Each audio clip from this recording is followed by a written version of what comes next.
Hi folks, it's Joel here from JST Woodcraft. Today I want to talk to everybody about prepping a blank for churning.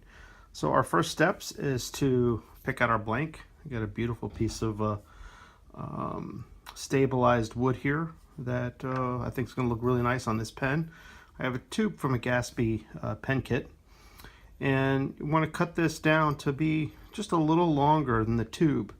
And instead of doing all this fancy measuring and trying to follow lines and everything, I found that if I just put the tube in here between my fence and my blade and get it to where I've got just a little bit of a gap, maybe a 1/4 of an inch gap or a little more between the blade and the tube here, that gets me the necessary distance that I need to cut my blank.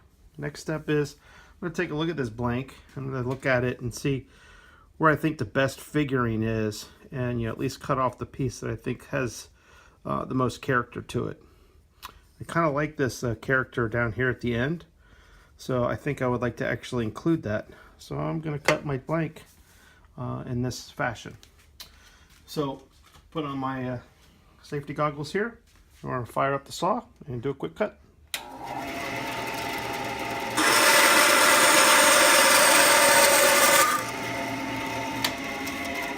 Alright, easy breezy. You'll notice I've caught some interesting figuring in here.